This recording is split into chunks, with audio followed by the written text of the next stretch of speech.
Welcome, dear viewers. For more exclusive, thrilling stories every week, join our membership. Sit back, relax, and sip your coffee. Enjoy. My name is Diego Morales, and I never planned to end up slinging hash browns at 3 in the morning in the middle of nowhere, Nevada. 2 years ago, I was finishing my aviation maintenance certification in Reno, dreaming of working on jets at major airports. Then my mom got sick. Medical bills piled up like tumbleweeds against a fence, and suddenly a steady paycheck mattered more than dreams. The Silverbird Diner sits about 15 miles south of Tonopah, right next to the regional airstrip that mostly sees cargo planes and the occasional private jet. It's one of those classic aluminum jobs from the 50s, all curves and chrome, planted in the desert like someone dropped it from orbit.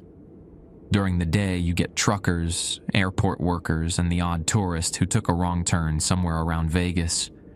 At night, well, that's when things get interesting. I picked up the graveyard shift because it paid him extra $2 an hour. And honestly, how hard could it be? Serve coffee to insomniacs, maybe flip some pancakes for pilots catching red-eye flights. The previous night guy, Tommy B. Gay, trained me for exactly 3 shifts before he packed up and moved back to the reservation near Pyramid Lake. Said he couldn't handle the weird stuff anymore. I thought he meant difficult customers. The Downer's owner, Mrs. Chen, yeah, I know, not exactly what you'd expect for rural Nevada, but her family's been here since the railroad days, handed me a folded piece of paper on my first solo night. "House rules," she said, her accent still thick after 40 years in the desert. "Follow them exactly. Don't ask questions. And Diego, the phone behind the counter hasn't worked since 1987, but answer it anyway." That should have been my cue to walk away. Instead, I needed the job too badly to care about eccentric small-town quirks. Mrs. Chen left me with the keys, a thermos of black coffee that could dissolve paint, and a warning to trust what you see, not what makes sense. The first few nights passed without incident. I learned the routine: coffee for the cargo pilots, breakfast burritos for the mechanics, and endless refills for the long-haul truckers who treated the place like a second home. The diner felt normal enough. Worn vinyl booths, a grill that wheezed when you crank it up, and a jukebox that only played songs from before I was born. Then, on my 4th night alone, the dead phone rang. It started as a soft trill, barely audible over the hum of the refrigerator. I stared at the old rotary phone mounted behind the register, its cord frayed and disconnected from any visible jack. The ringing continued, patient and persistent. I remembered Mrs. Chen's words and picked up the receiver. "Silverbird Diner," I said, feeling foolish.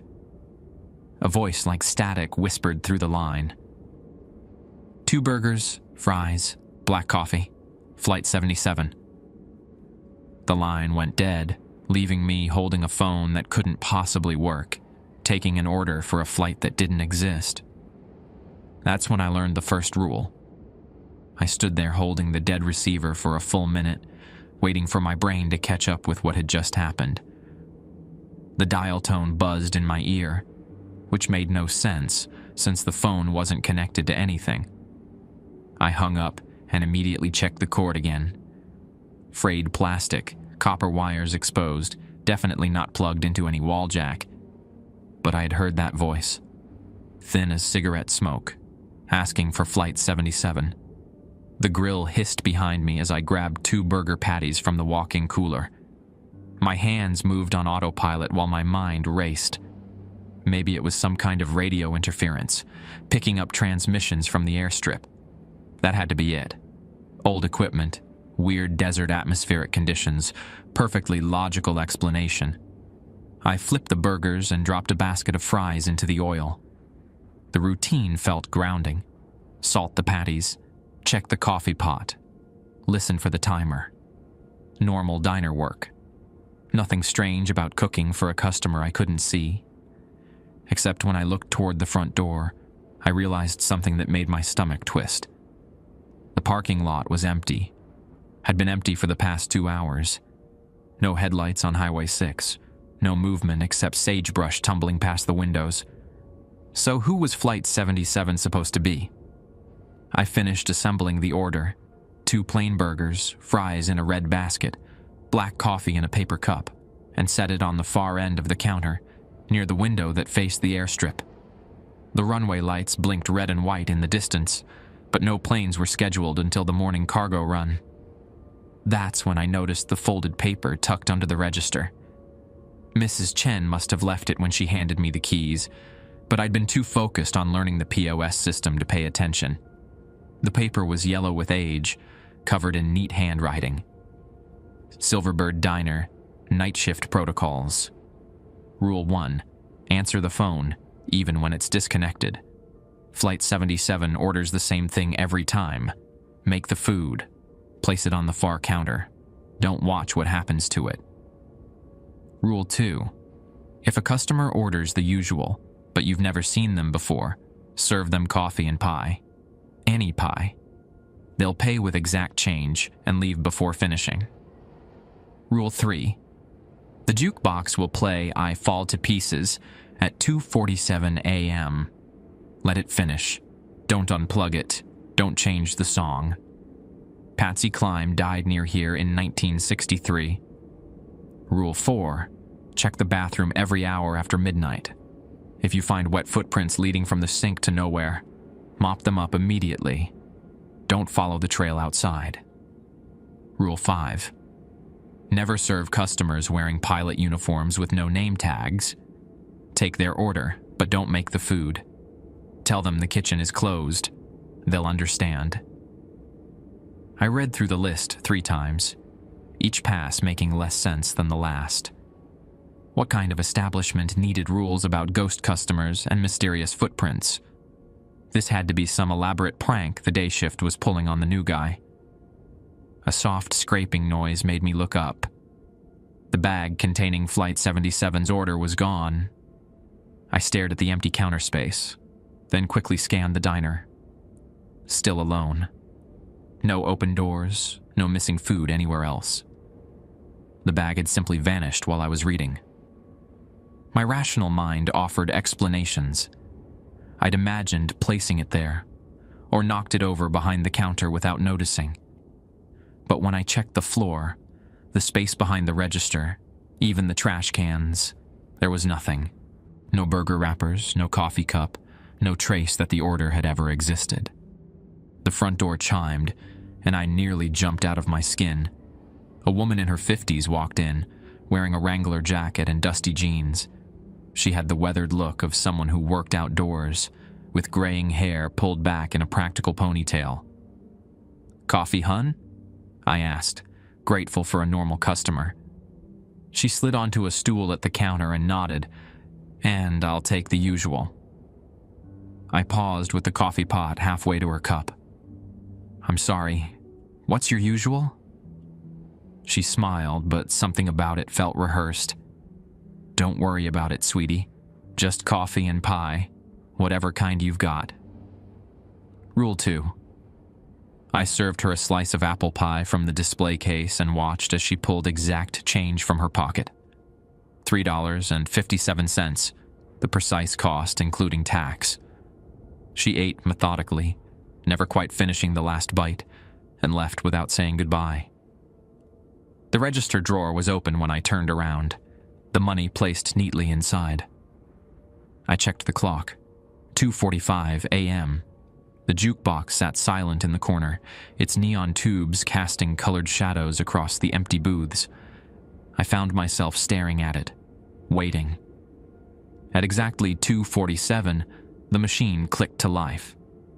The mechanical arm selected a record, and Patsy Cline's voice filled the diner. "I fall to pieces each time I see you again." The song played through completely, while I stood frozen behind the counter.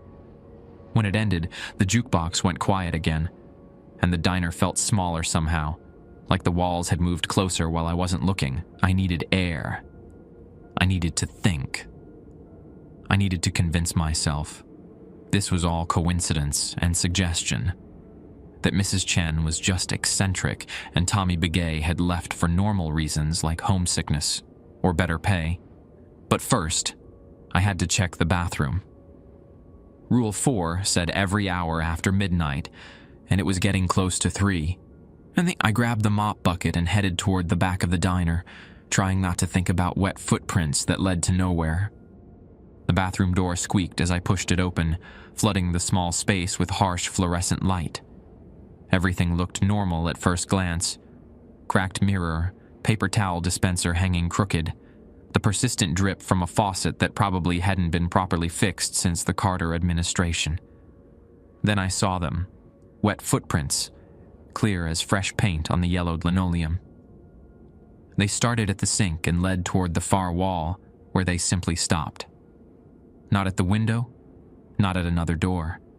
There wasn't one. Just at the blank wall covered with peeling wallpaper that showed faded cowboys on horseback. I knelt down and touched one of the prints. The water was cold, ice cold, like it had come from a mountain stream instead of the desert pipes. Each footprint was perfectly formed, showing the outline of work boots with deep treads. Size 11, maybe 12. Someone tall had been standing here, washing their hands or face, then walked straight into a wall. Rule 4 said to mop them up immediately, don't follow the trail outside. But there was no trail outside. The prints just ended. I filled the mop bucket in the utility closet, hands shaking slightly as I wrung out the strings. The footprints were still there when I returned, but now they seemed darker somehow, more defined. I started mopping at the sink, working my way toward the wall. As the first print disappeared under the soapy water, I heard something that made me freeze. A sound like water dripping, but rhythmic, purposeful, like someone wringing out a cloth or washing their hands. It was coming from the sink, but when I looked, the faucet was off and the basin was dry. I finished mopping quickly, not looking up until every trace of the footprints was gone. The dripping sound stopped as soon as I wrung out the mop for the last time. Back in the main dining area, I busied myself with routine tasks, refilling the coffee machine, wiping down tables that were already clean, checking the pie case. The normalcy helped, even if it felt forced. Maybe especially because it felt forced. The phone rang again at 3:23 a.m. This time I didn't hesitate. I picked up the receiver on the second ring. Silverbird Diner. Static crackled through the line, then a different voice. Older, with a slight accent I couldn't place. Is Tommy working tonight? Tommy doesn't work here anymore, I said. Can I help you with something? Long pause. In the background, I could hear what sounded like an engine idling, maybe a plane warming up on a runway. Tell him his father called, the voice said. Tell him the debts are still owed. The line went dead. I stood there holding the receiver, processing what I'd just heard. Tommy Begay, the guy who'd trained me and then left for the reservation. Someone was calling about him, talking about debts. But how did they get through on a disconnected phone? And why call here instead of wherever Tommy went? I was still puzzling over it when headlights swept across the windows. A battered pickup truck pulled into the lot, its engine coughing like a lifelong smoker. The driver sat behind the wheel for a long moment before getting out. He was young, maybe early 20s, with the lean build of someone who worked construction or ranch labor. When he walked in, I noticed he moved carefully, like he was nursing sore ribs or a bag back. Coffee? I asked. He nodded and took a seat at the counter, 2 stools down from where the woman with exact change had sat. I poured him a cup and waited. You're new, he said. It wasn't a question. Started this week. I'm Diego. Jake Winters. He sipped the coffee and winced. This stuff could strip rust off a bumper. Mrs. Chen makes it strong. Jake laughed, but there was no humor in it. Yeah, she would. Listen, Diego. You mind if I ask you something? Shoot. Have you seen anything weird since you started working nights? I studied his face. He had the hollow-eyed look of someone who hadn't been sleeping well. What kind of weird? The kind that makes you question whether you're losing your mind. Jake took another sip of coffee, gathering courage. I used to work cargo crew at the airstrip. Night shifts, loading freight planes, that sort of thing. Sometimes I'd take my breaks over here, get coffee and the sandwich. He paused, staring into his cup. About 6 months ago, I started noticing things. Planes that weren't on the schedule, but showed up anyway. Old planes, like from the 70s or 80s. They'd land, taxi to the far end of the strip, then just disappear. Not take off. Disappear. Maybe they were using a different runway? There is no other runway. Jake looked up at me. And that's not even the strangest part. Sometimes I'd see passengers walking from those planes, walking toward this diner, but they'd never make it inside. They'd just fade away somewhere between the airstrip and the parking lot. I felt something cold settle in my stomach. Did you tell anyone? My supervisor. He said I was working too many doubles, seeing things that weren't there. Suggested I take some time off. Jake's laugh was bitter. So I did. Took a job at the Morrison Ranch instead. Day work, no more night shifts. But I still drive past here sometimes, and I still see things. What kind of things? Lights in the diner when it's supposed to be closed. People moving around inside. And once... He hesitated. Once I saw Tommy Begay standing in the parking lot at 4 a.m, just staring at the building. Except Tommy moved back to Pyramid Lake 2 months before that. The pieces were starting to form a picture I didn't like. Jake, when you worked at the airstrip, did you ever hear about Flight 77? His face went pale. How do you know about Flight 77? Someone called in an order for it tonight. For a flight that doesn't exist. Jake stood up abruptly, fishing money from his pocket. It does exist, or it did. Crashed in a thunderstorm 15 years ago, about 10 miles south of here. Cargo plane carrying medical supplies to Reno. Pilot's name was Daniel Restrepo. Had been flying these routes for 20 years. He placed a $5 bill on the counter, enough to cover the coffee and a generous tip. Diego, I'm going to give you some advice. Same advice I wished someone had given me when I started seeing things. Jake headed for the door, then turned back. Don't try to figure out why these things happen. Don't look for rational explanations. Just follow whatever rules Mrs. Chen gave you, keep your head down, and get through your shift. The door chimed as he left, and I watched his truck disappear down Highway 6. The diner felt larger after he was gone, emptier, like his presence had been holding something back. I checked the rules again, looking for anything about crashed flights or phantom passengers. Rule 5 mentioned pilots without name tags, but nothing about Flight 77 specifically. Maybe Mrs. Chen hadn't told me everything. Maybe there were more rules I hadn't discovered yet. The clock above the grill read 4:17 a.m. Less than 4 hours until my shift ended. Until I could drive back to my apartment in Tonopah and pretend this was all just small-town eccentricity amplified by isolation and caffeine. But first, I had another bathroom check to do. This time, when I opened the door, the footprints were there before I even turned on the light. Wet prints leading from the sink to the wall, just like before. But now there were 2 sets, the work boots and something smaller. Bare feet, like someone who had been walking outside without shoes. I grabbed the mop, but as I filled the bucket, I heard Jake's truck engine coughing back to life in the parking lot. He'd never left. I left the bathroom footprints and walked to the front windows, peering through the glass into the parking lot. Jake's pickup sat under the single working streetlight, engine still running, exhaust visible in the cool desert air. But the cab was empty. The driver's door hung open, interior light casting a weak yellow glow across the cracked vinyl seats. Jake was nowhere to be seen. I pressed my face closer to the window, scanning the lot and the area around the diner. Nothing moved except tumbleweeds and the distant blink of runway lights. The highway stretched empty in both directions, dark asphalt disappearing into the Nevada night. Where had he gone?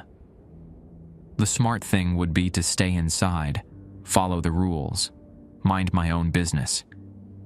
But something about the abandoned truck bothered me. Jake had seemed genuinely frightened when he talked about the phantom flights and disappearing passengers.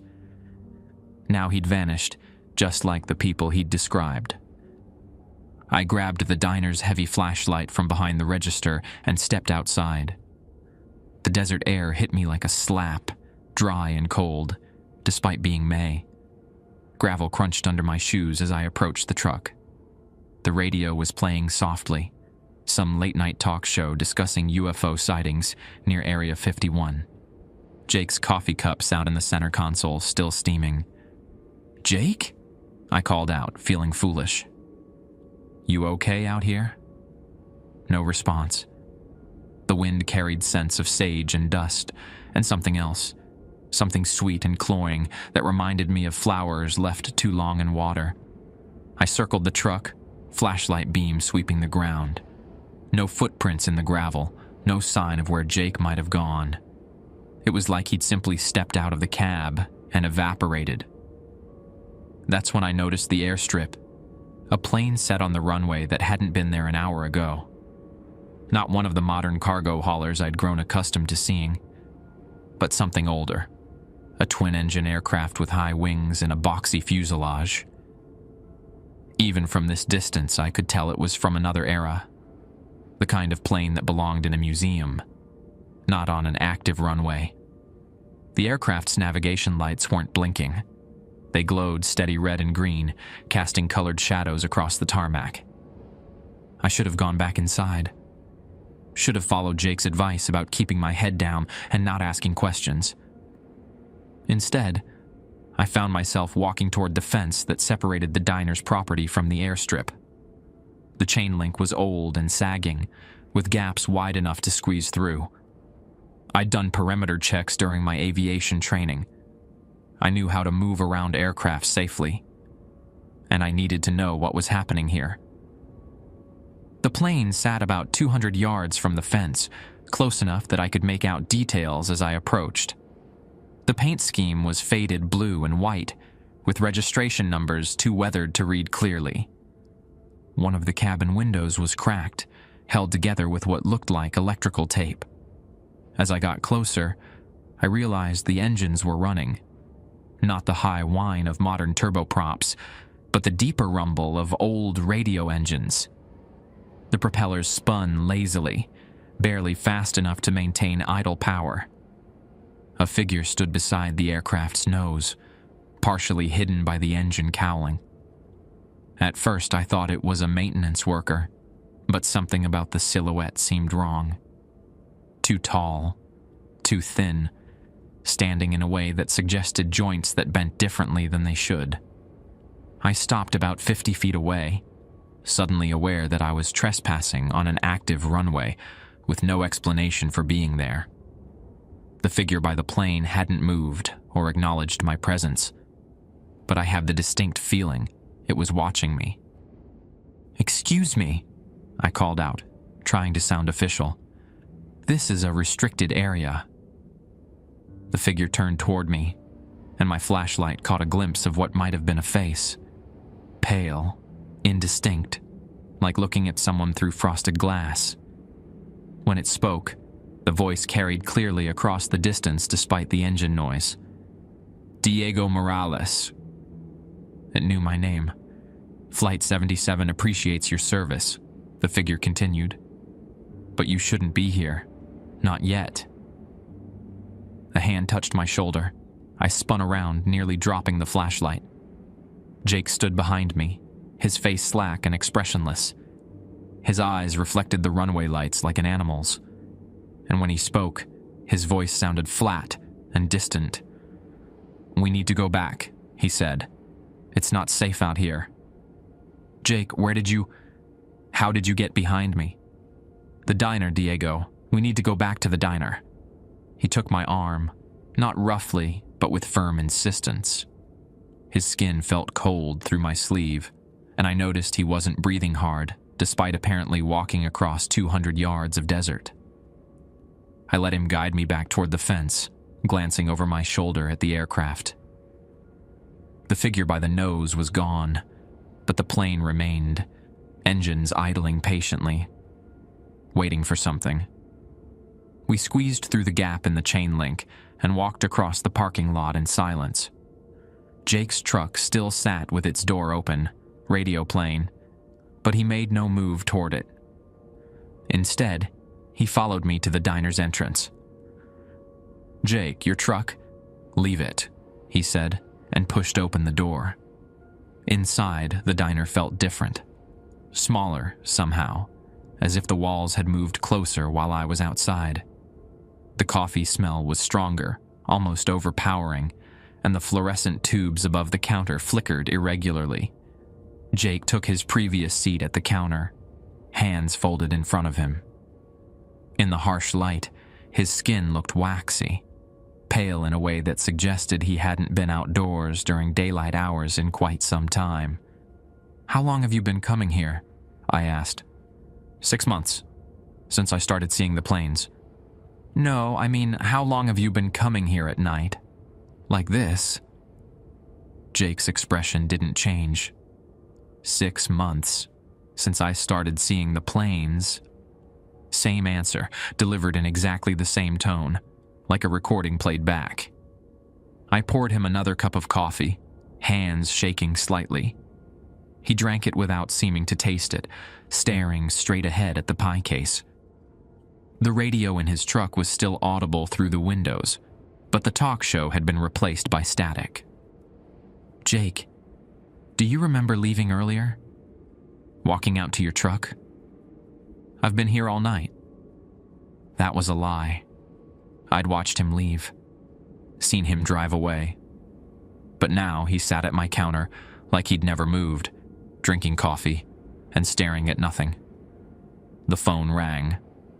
I glanced at Jake, but his expression remained blank.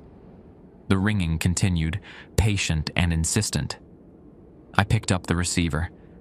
"Silverbird Diner.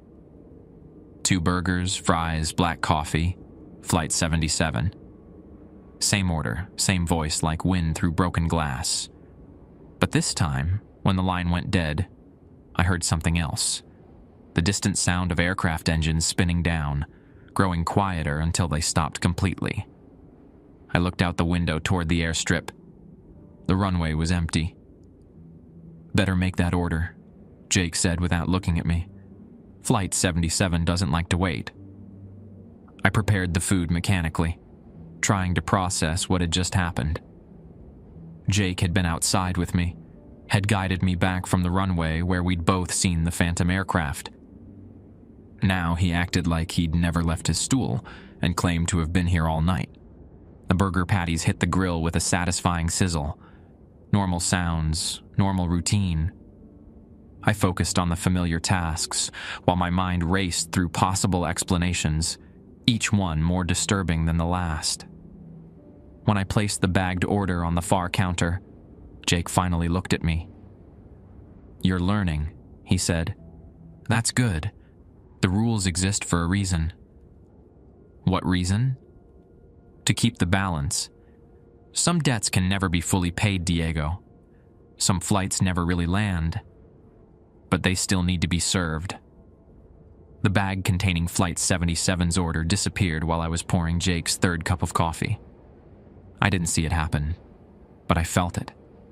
a subtle shift in the air, like a door opening and closing in another room.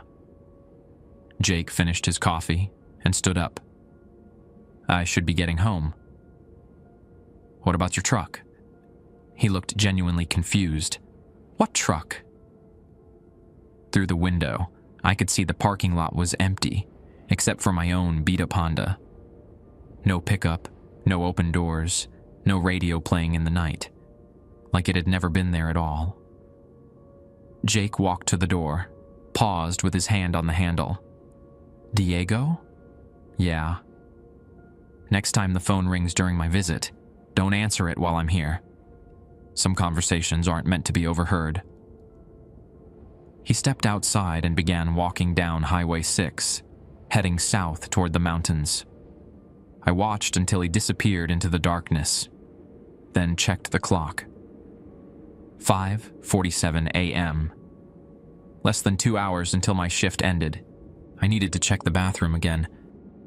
The bathroom door felt heavier this time, like it was fighting against opening. When I finally got it unstuck, the hinges screamed in protest. The fluorescent light took several seconds to flicker on, casting erratic shadows across the small space. 3 sets of footprints this time. Work boots, bare feet. And now something new. Small prints that could have belonged to a child. They led from the sink to the wall in perfect formation, like a family walking hand in hand. The water was still fresh, still cold as mountain snow when I touched it. But these prints were different, darker, and they seemed to move slightly when I wasn't looking directly at them, shifting position like they were still being made by invisible feet. I grabbed the mop with hands that refused to stay steady. As I filled the bucket, I heard voices coming from the main dining area. Multiple conversations overlapping, the kind of ambient noise you'd expect during the lunch rush. But when I poked my head out of the bathroom, the diner was empty. The voices continued, orders being placed, coffee cups clinking, silverware scraping against plates. I could hear Mrs. Chen's voice among them, younger somehow, calling out order numbers in rapid-fire Mandarin. Someone laughed at a joke I couldn't quite make out. I returned to mopping, trying to ignore the phantom diner rush happening 20 feet away. As each footprint disappeared, the voices grew quieter, until finally the only sound was the mop string slapping against wet linoleum. When I finished, silence filled the diner like water rushing into a broken ship. Back at the counter, I found a note written on the napkin in handwriting I didn't recognize. Check the walk-in cooler. Rule 6, double quote. There was no Rule 6 on Mrs. Chen's list. The walk-in cooler sat at the back of the kitchen, its metal door sealed with a heavy latch. I'd been in there dozens of times over the past week, grabbing ingredients and supplies. Nothing unusual, just the normal collection of produce, dairy, and frozen goods you'd expect at a small-town diner. I pulled the latch and stepped inside. The temperature hit me first, much colder than usual, cold enough that my breath came out in visible puffs. The single bulb cast harsh shadows between the storage shelves, making familiar shapes look ominous and strange. Then I saw the addition. A 6th shelf had appeared along the back wall, one that definitely hadn't been there before. It held a collection of items that made no sense in a restaurant's cooler. A pilot's cap with gold braiding, a child's sneaker, a leather wallet darkened with age, a woman's wedding ring, and other personal effects that seemed to span decades. Each item had a small tag attached with string, like toe tags in a morgue. I picked up the wallet and read the label. D. Restrepo, Flight 77, March 15th, 2008. The pilot Jake had mentioned. The child's sneaker was labeled M. Patterson, age 8, lost at airstrip, July 1995. The wedding ring, Helen Cortez, walked into desert, October 2001. There were more items, dozens of them, each with a name and date. Some recent, some going back to the 1980s. A collection of people who had vanished in this stretch of Nevada desert, their belongings somehow ending up in a diner's walk-in cooler. At the end of the shelf sat a manila envelope with my name written across it in Mrs. Chen's careful script. Inside was a single sheet of paper, Rule 6. The lost leave pieces of themselves behind. Keep them safe. They may return for them someday. Rule 7. If a customer asks for directions to somewhere that doesn't exist, give them anyway. Point them toward the airstrip. Some journeys can only be completed by those who are already gone. Rule 8. When the morning shift arrives, make sure all evidence of the night's visitors has been cleaned away. Day workers don't need to carry these burdens. I stuffed the paper into my pocket and left the cooler quickly, latching the door behind me. The kitchen felt warm after the supernatural deep freeze, but I couldn't shake the chill that had settled into my bones. 6:15 a.m. The sky outside was starting to lighten, painting the desert landscape in pale oranges and pinks. In an hour and a half, Janet Moreno would arrive to start the breakfast shift, and I'd have to pretend this had been a normal night of slinging coffee and burgers. The front door chimed. A man entered wearing a faded pilot's uniform, dark blue pants, white shirt with epaulettes, a peaked cap that had seen better days. He looked to be in his 40s, with graying hair and tired eyes. What caught my attention was his uniform shirt. No name tag, no airline logo, no identifying marks of any kind. Rule 5. Never serve customers wearing pilot uniforms with no name tags. "Kitchen's closed," I said before he could order. He nodded as if he'd expected that response. "That's fine. I'm not really hungry anyway." He took a seat at the counter, hat balanced on his knee. "Mind if I just sit for a few minutes? Long flight." "Where did you fly in from?" "Oh, I've been flying the same route for 15 years now. Cargo run between here and Reno. Medical supplies, mostly." He smiled, but it didn't reach his eyes. "Name's Daniel Restrepo." My mouth went dry. The pilot from Flight 77, the one whose wallet was sitting in the walk-in cooler, tagged with a date from 2008. "I know you're not supposed to serve me," Daniel continued conversationally. "Mrs. Chen's rules, right? Smart woman, knows how to protect her employees. You're dead. Well, that's a matter of perspective. I prefer to think of myself as persistently employed." He laughed softly.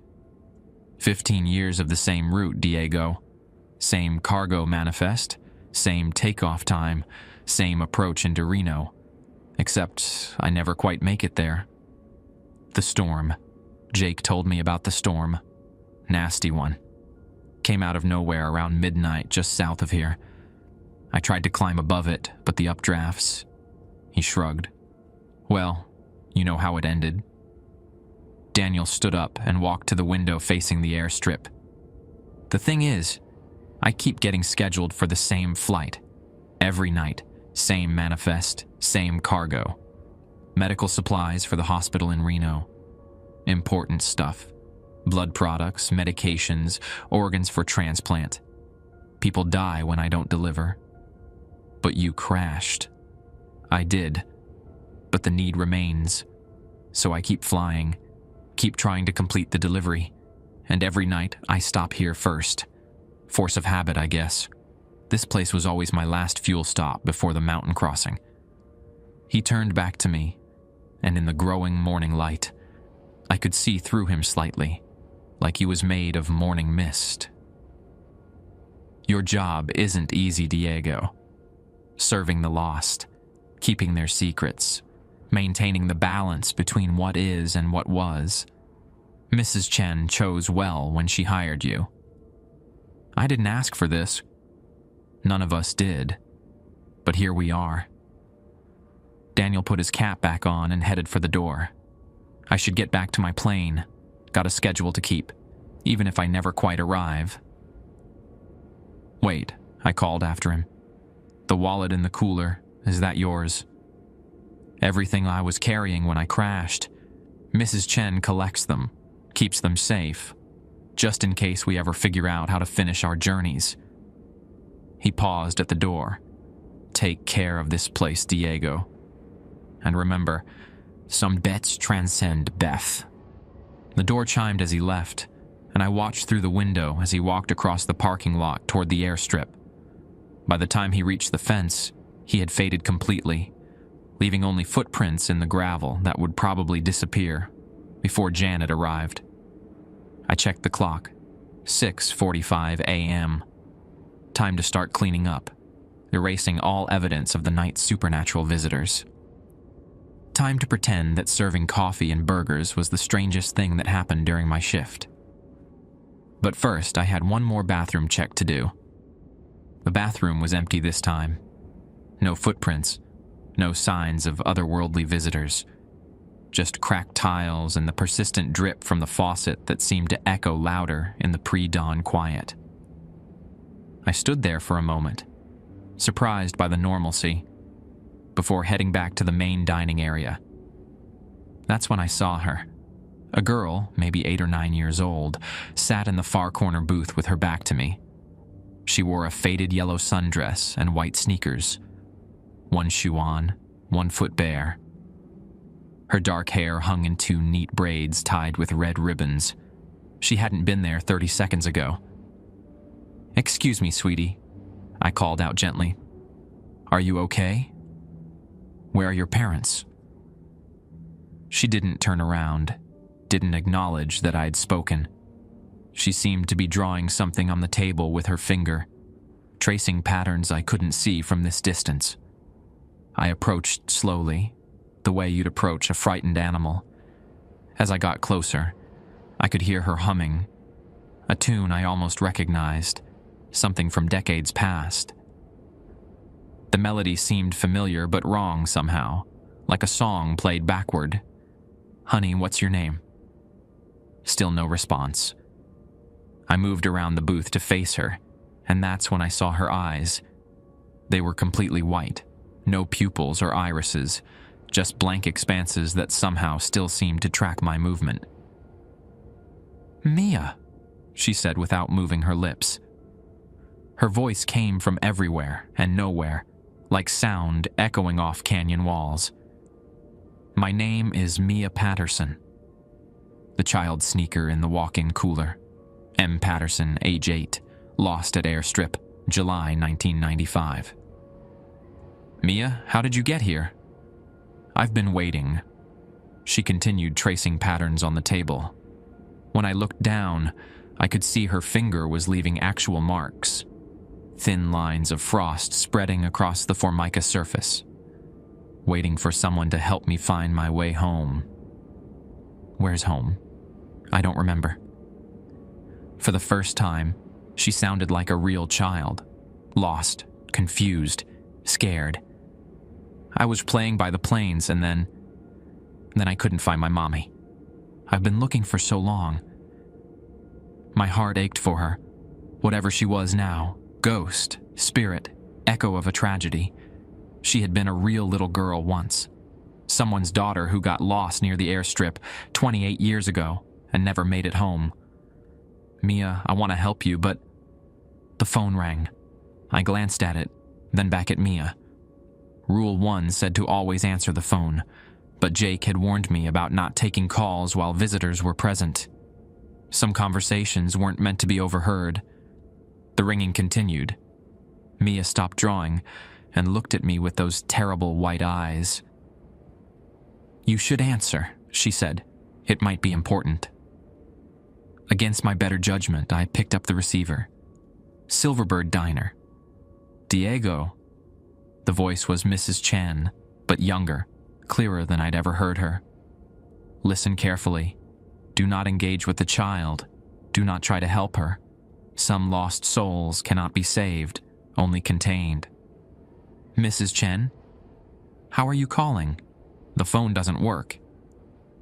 "Rule 9, she continued, ignoring my question. "If a lost child appears, serve her milk and cookies. Nothing else. When she finishes, she will leave. Do not speak to her. Do not make promises. Do not try to reunite her with her family. But she's just a little girl. She is a wound in the world, Diego. A place where tragedy created a permanent echo. Help her too much, and she'll try to take you with her. Others have made that mistake. The line went dead. I hung up and turned back to Mia.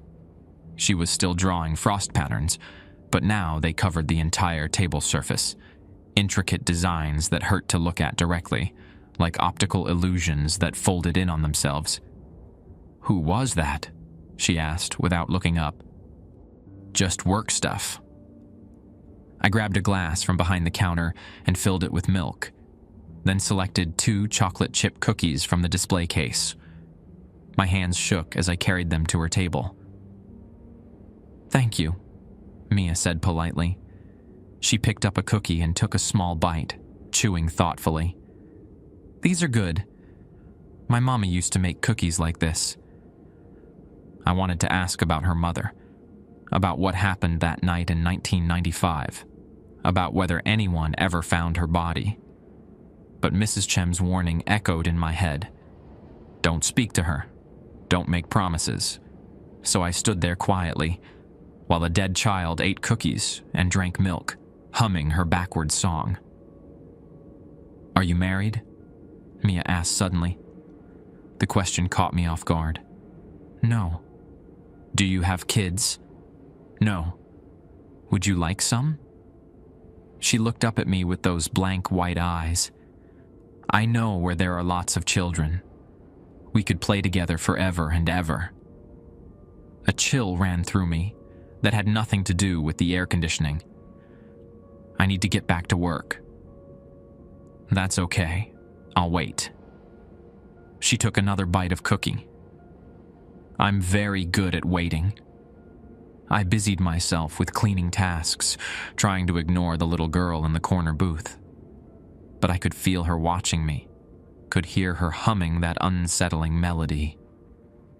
The frost patterns on her table kept growing, spreading beyond the formica surface onto the vinyl seat, the wall, the window beside her booth. At 7:15, Janet Moreno's pickup truck pulled into the parking lot. I'd never been so happy to see another human being. Janet was solid, practical, a 50-year-old grandmother who'd been working mornings at the Silverbird for 12 years. She represented normalcy, daylight, the end of my supernatural shift. But when I looked back at Mia's booth, she was gone. The table was clean and dry, no trace of frost or cookie crumbs. The milk glass sat empty on the counter where I'd left it, as if I'd never served anyone. Janet walked in carrying her purse and a thermos of coffee, keys jingling in her hand.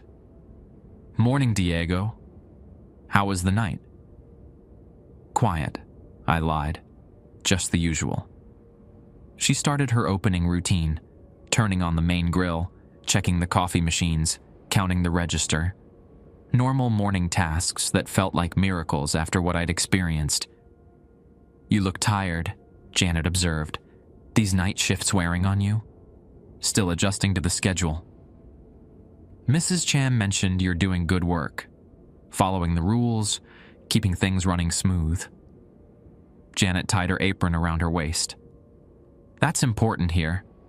This place, well, it's special, serves a unique clientele." I studied her face, wondering how much the day shift knew about the diner's nocturnal visitors. "Janet, have you ever worked nights here?" "Once, about 6 years ago when old Pete Martinez was sick. One night was enough." She shuddered slightly. "Some jobs are meant for specific people, Diego. Mrs. Cham has a gift for matching the right person to the right shift." "What happened when you worked nights?" Janet paused in her prep work, considering how much to tell me. "Let's just say I saw things that made me grateful for morning shifts, and I learned that some questions are better left unasked." She handed me a paper bag from her purse. "Mrs. Chim asked me to give you this, said you'd know what to do with it." Inside the bag was an old brass key and another folded note. Rule 10. If you decide to stay, use this key for the storage room behind the kitchen. You'll find everything you need to understand your real job here. If you decide to leave, just walk away. No questions asked, no consequences. But know that walking away means someone else will have to carry this burden. The storage room. I'd noticed the door during my first week, but assumed it was just a broom closet or unused space. Mrs. Chen had never mentioned it, and I'd never seen anyone go in or out. Diego? Janet was looking at me with concern. You okay? You look like you've seen a ghost. The irony of her words almost made me laugh. Just tired. I should head home. Drive safe. And Diego? Whatever you saw last night, whatever happened, it stays here. Some burdens are too heavy to carry into the daylight world. I grabbed my jacket and car keys, the brass key heavy in my pocket. Outside, the desert morning was crisp and clear, with no sign of the supernatural chaos that had filled the past 8 hours.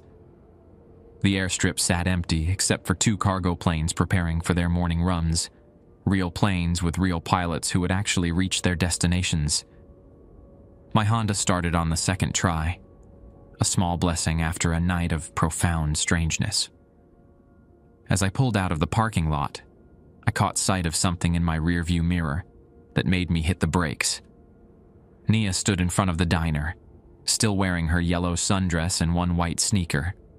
She waved at me with a child's innocent enthusiasm, and for a moment her eyes were normal, brown and bright and alive. Then I blinked, and she was gone. I drove home to Tonopah with the brass key burning a hole in my pocket, knowing I'd already made my decision. Some people were meant for day shifts, serving truckers and tourists under the Nevada sun. Others were called to work the hours between midnight and dawn, serving those who had no other place to go. Mrs. Chen had chosen well. I was exactly where I needed to be. But first, I needed sleep. Tonight would bring new challenges, new rules to learn, new souls to serve. And eventually, I'd have to open that storage room door and discover what Mrs. Chen had been protecting me from learning too quickly. The lost would return. They always did. And I'd be there to serve them. I slept until 4 in the afternoon, waking to my alarm with the taste of strange dreams still clinging to my consciousness. Dreams of children playing in aircraft graveyards, of phantom passengers boarding planes that took off but never landed, of frost spreading across tables and empty diners. The brass key sat on my nightstand where I'd left it, gleaming despite its obvious age. Mrs. Chen's note lay beside it, the words seeming heavier in daylight. If you decide to stay, use this key for the storage room behind the kitchen. I'd made my choice. Time to face whatever secrets the Silverbird had been keeping. The drive back to the diner felt different this time. Instead of dreading the supernatural encounters waiting for me, I felt a strange sense of purpose. This was my job now. Not just serving coffee and burgers, but maintaining the balance between the living and the lost. Janet's evening replacement, Marcus Rivera, was just finishing his shift when I arrived.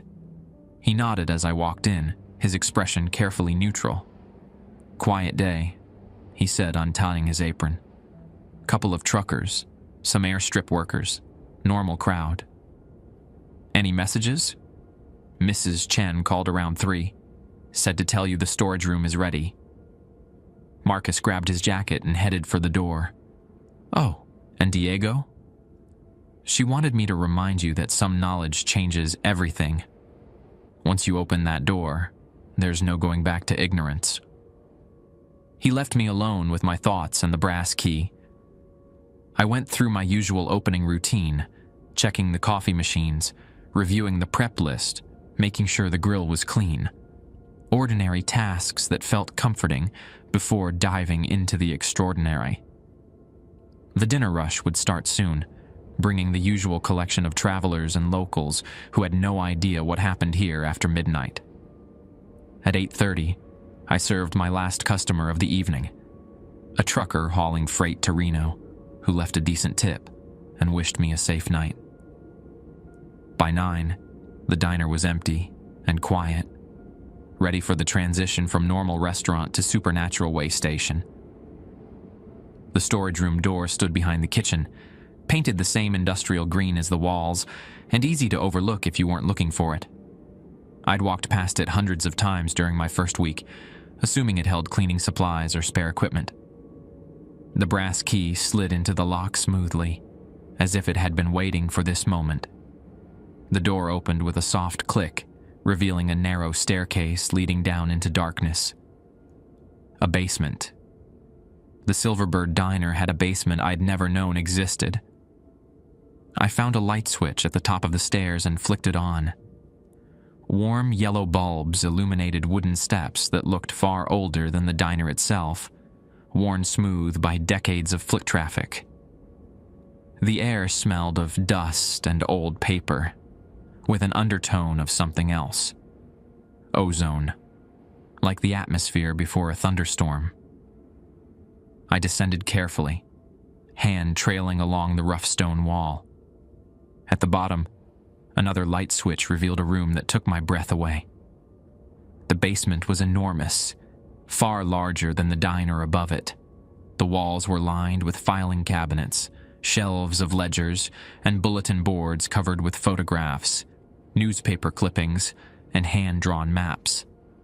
In the center sat an old wooden desk with a banker's lamp, its green shade casting pools of warm light across scattered documents. But it was the photographs that drew my attention first. Hundreds of them, maybe thousands, covering every available surface. Black and white images dating back to the 1940s, color Polaroids from the 80s and 90s, digital prints from more recent years. All showing the same thing. People who had vanished in the Nevada desert, their faces staring out from missing person posters, family snapshots, and driver's license photos. I recognized some faces immediately. Daniel Restrepo, looking younger in what appeared to be an airline ID photo. Mia Patterson, grinning gap-toothed in a school portrait, both shoes firmly on her feet. Jake Winters, though his photo was labeled status transitional instead of missing or deceased. A file folder on the desk was labeled D. Morales, night shift orientation. Inside, I found a comprehensive dossier on myself.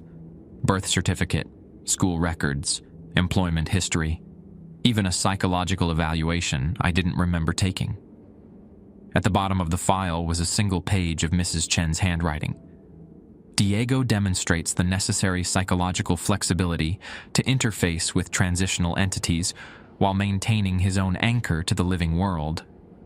Empathy levels high, but not dangerously so. Previous trauma, father's death, financial stress, provides emotional inoculation against supernatural encounters. Recommended for permanent night shift assignment. They'd been evaluating me before I ever set foot in the diner. I moved through the room systematically, examining the collected evidence of decades of supernatural activity. The filing cabinets contained detailed reports on every missing person case in central Nevada since 1942, cross-referenced with sightings, encounters, and what the files called manifestation events at the Silverbird. One cabinet was labeled Active Cases, Ongoing Support. Inside were files for current supernatural residents, Daniel Restrepo's Eternal Cargo Runs, Mia Patterson's Searching for Home, Jake Winters' transitional state between living and lost. Each file contained care instructions, behavioral notes, and protocols for interaction. Another cabinet held Resolved Cases, Successfully Transitioned. These files were thicker, containing detailed accounts of how various lost souls had eventually found peace or moved on. Some had been reunited with deceased family members. Others had completed unfinished business. A few had simply faded away when their purpose was fulfilled. The most disturbing cabinet was labeled Containment Failures, Archived. These files documented cases where supernatural entities had become dangerous, where the balance had shifted too far toward the dead. Photos showed empty buildings with all the windows blown out, cars found wrapped around trees with no skid marks, families who had simply vanished without explanation. At the center of the desk sat a thick leather journal, its pages yellowed with age. The first entry was dated September 15th, 1942, written in faded ink, construction of the diner complete. Positioning over convergence point successful. The veil is thin here, where the living world meets whatever lies beyond. We have created a sanctuary for those caught between states, a place where they can find sustenance and perhaps peace. May God forgive us for what we are about to become. The entry was signed William Chen, Founding Director. I flipped through pages of careful documentation. Mrs. Chen's family had been running this operation for over 80 years, serving as guardians of the boundary between life and death. The diner wasn't just a restaurant that happened to attract supernatural visitors. It was purpose-built as a supernatural way station. The journal detailed the development of the rules system, refined through decades of trial and error. Early entries described disasters when protocols weren't followed. A night shift worker who tried to help too many lost souls and was dragged into their realm. A cook who attempted to exorcise supernatural visitors and caused them to become violent. A manager who tried to shut down the operation and was found wandering the desert with no memory of his own name. Near the end of the journal, I found recent entries in Mrs. Chen's familiar handwriting. June 10th, 2023. Tommy Begay terminated employment. Psychological strain too severe, showed signs of excessive attachment to supernatural visitors, now classified as at risk for voluntary transition. June 15th, 2023. Diego Morales hired for night shift. Background check complete. Psychological profile promising. Begin standard acclimatization protocol. June 22nd, 2023. D. Morales adapting well to supernatural encounters. Follows rules without excessive questioning. Demonstrates appropriate caution while maintaining empathy. Recommend full orientation after 1 week. The final entry was dated today, June 29th, 2023. D. Morales ready for complete integration. Has proven capable of managing transitional entities without losing anchoring to living world. Basement access granted. Welcome to the real Silverbird Diner. A soft footstep on the stairs made me look up. Mrs. Chen descended slowly, her age showing more in the way she gripped the handrail than in her steady expression. "You've been reading," she observed, settling into a chair across from the desk. 80 years, I said. Your family has been doing this for 80 years. Longer, actually. My grandfather started this in China before the war. He understood that some places become doorways, and doorways need guardians. She folded her hands in her lap. When he came to America, he brought that knowledge with him. Why here? Why this spot? Airplane crashes create spiritual disturbances. All that kinetic energy, all those interrupted journeys, all that sudden transition from life to death. It tears holes in the fabric of reality. This stretch of desert has seen dozens of crashes over the decades. The accumulated trauma made it a convergence point. I gestured at the files surrounding us. And you collect them? The lost ones? We provide sanctuary, a place between worlds where they can exist without causing harm to the living. Some eventually move on. Others. She shrugged. Others become permanent residents, but they're contained here, served here, cared for here, Better than wandering the desert driving travelers mad or causing accidents. What happens if I leave? If I can't handle this? Mrs. Chem's expression softened slightly. Then someone else takes your place. There's always someone else, Diego. People drawn to liminal spaces, to the boundaries between worlds. People like you, who can see the lost without losing themselves. The phone upstairs rang, its sound carrying clearly through the basement ceiling. Flight 77, Mrs. Chen said with certainty. Right on schedule. You should answer it. I looked around the basement one more time, at the photographs of the missing, the files documenting decades of supernatural encounters, the evidence of a secret world operating just beneath the surface of everyday life. Then I headed upstairs to answer the phone and take another order for a flight that would never land. I climbed the stairs with Mrs. Chen's words echoing in my head. The phone continued ringing as I emerged into the kitchen, but something felt different this time. The air seemed thicker, charged with an energy that made my skin prickle. Silverbird Diner, I said, lifting the receiver. But instead of the familiar whisper requesting Flight 77's order, I heard Tommy Begay's voice, distorted and hollow. Diego, you need to run. Something's wrong with the convergence. They're all coming at once. The line went dead. Through the front windows, I could see lights moving across the airstrip. Not the steady navigation lights of normal aircraft, but flickering, erratic illumination that pulsed like a heartbeat. Multiple planes sat on the runway now, their engines creating a low rumble that seemed to vibrate through the desert floor. Mrs. Chen appeared at the top of the basement stairs, her face pale, but determined. Convergence event, she said grimly. I haven't seen one this strong in 20 years. What does that mean? It means the boundary between worlds is breaking down. All our supernatural residents are manifesting at once, and they're feeding off each other's energy.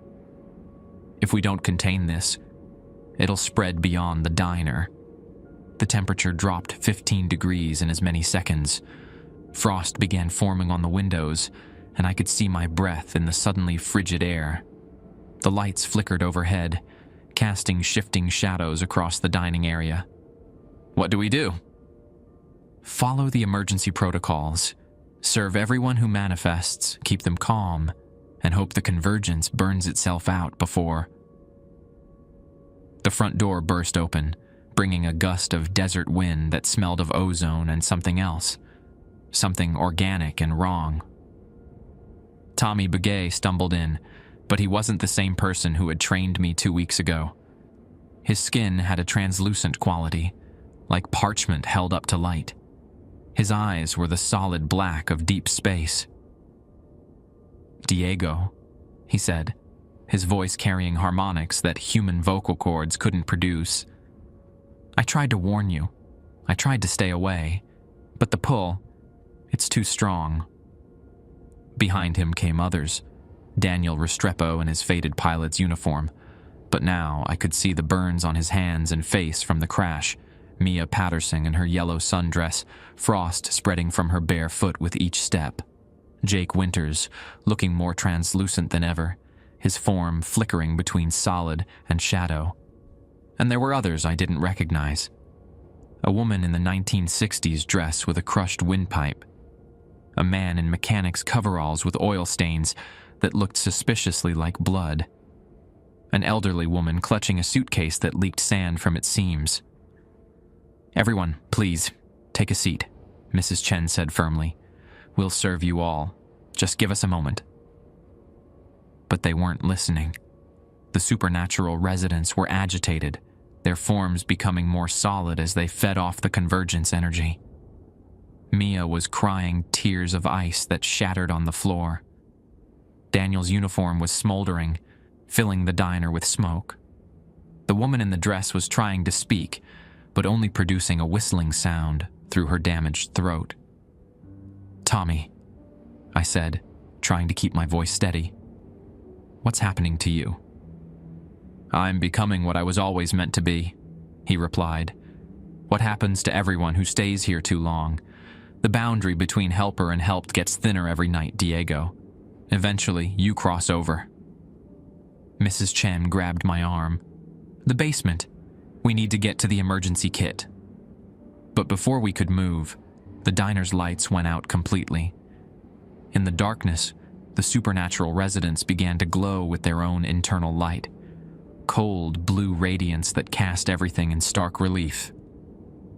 "You can't serve us all," Tommy said, his voice now coming from multiple directions at once. "There are too many of us, and we're too hungry. We've been feeding on scraps for decades, Diego. Tiny portions of life energy from brief encounters. But now we can feast." The temperature plummeted further. Ice crystals formed on every surface, and I could feel the heat being drawn from my body. The supernatural residents were no longer just manifesting. They were actively draining life energy from the environment. "Emergency Protocol Omega," Mrs. Chen whispered to me. "Behind the register, red button under the counter. Press it and get to the basement. I'll hold them here." "I'm not leaving you." "You are if you want to save everyone within 50 miles of here. A convergence this strong will keep spreading until it burns out or gets contained. That button activates the containment system. It's our only chance." I fought my way through the crowd of supernatural residents, their forms pressing against me like living ice. Each contact sent waves of cold through my body, but I pushed forward toward the register. Tommy intercepted me halfway there. "You don't understand what you're doing, Diego. We're not the monsters here. We're the victims, trapped in this place, fed just enough to keep us docile, but never enough to satisfy our hunger." "Tommy, this isn't you talking." "It's more me than I've ever been." His form solidified further, becoming more human-looking, but somehow more threatening. I spent months serving the lost, caring for them, watching them suffer. Did you know that Mia has been searching for her mother for 28 years? That Daniel has been trying to complete the same cargo run for 15 years? That none of us ever get to rest? The diner provides sanctuary. The diner provides a prison. Tommy's voice rose to a howl that rattled the windows. "We're kept here, contained here, prevented from moving on so we won't disturb the living world. But we deserve peace, Diego. We deserve to complete our journeys." I reached the register and felt around under the counter. My fingers found the button Mrs. Chen had mentioned, a small red switch protected by a plastic cover. But Tommy's words gave me pause. "What if he's right?" I called to Mrs. Chen. "What if we're not helping them?" "Look around you, Diego," she replied. "Is this helping? This is what happens when they're not contained. This is what they become when they feed on too much life energy." The supernatural residents were indeed becoming more aggressive. Mia was no longer crying but shrieking, a sound like wind through broken glass. Daniel was trying to grab customers who weren't there, his burned hands leaving frost marks on empty chairs. The woman in the dress was opening and closing her mouth like a fish, desperate for air that would never come. They're in pain, I realized. All of them. They're not evil. They're just in constant pain. "Which is why we give them what comfort we can," Mrs. Chen said. "But not like this. Not by letting them drain the life from everything around them." I flipped up the plastic cover and pressed the red button. The diner filled with a low humming noise, like the sound of massive machinery spinning up. The supernatural residents suddenly stopped moving, their forms flickering as if they were losing signal. The temperature began to stabilize, the frost on the windows starting to melt. "What's happening to them?" I asked. "Containment field," Mrs. Chen explained. "It limits how much life energy they can absorb, forces them back to their normal manifestation levels." It's not cruel, Diego. It's necessary. Without it, they'd drain the life from every living thing within miles. One by one, the supernatural residents began to fade back to their usual translucent forms. Tommy looked at me with eyes that were human again, filled with sadness and something that might have been gratitude. "Thank you," he said quietly. "I almost lost myself completely. The hunger. It's so strong during convergences." "Tommy, are you okay?" "I'm transitional, Diego. Neither fully living nor fully dead. It's harder than being one or the other, but it's what I am now." He managed a weak smile. "Take care of them, will you? And take care of yourself. Don't let this place consume you the way it did me." The supernatural residents began filing out of the diner, their forms growing more translucent with each step. Daniel tipped his pilot's cap to me before disappearing. Mia waved with a child's innocent enthusiasm. The others simply faded away, returning to whatever state they occupied between manifestations. Mrs. Chen slumped into a chair, looking every one of her 80-plus years. That was close. Too close. I've never seen a convergence that strong. Will they be okay? They'll be fine. The containment field will keep them stable until the spiritual energy dissipates. But Diego... She looked at me seriously. What Tommy said about becoming like them, it's true. Everyone who works here long enough eventually crosses over. Some resist it longer than others, but the boundary wears thin. How long do I have? Years, maybe decades. It depends on how strong your connection to the living world remains. Family, friends, goals, dreams, they're your anchors. Hold on to them. I nodded, but I was already thinking about the basement files, the decades of documentation, the hundreds of lost souls who had found their way to the Silverbird Diner. Someone had to care for them. Someone had to maintain the balance. And maybe eventually someone would have to care for me too. The convergence event left its mark on the Silverbird Diner. Hairline cracks spiderwebbed across the front windows where the frost had formed too quickly. The walk-in cooler ran 5 degrees colder than before, no matter how many times the repair technician adjusted the thermostat. And sometimes, if you knew where to look, you could still see faint frost patterns on the corner booth where Mia had sat. Mrs. Chen hired additional help.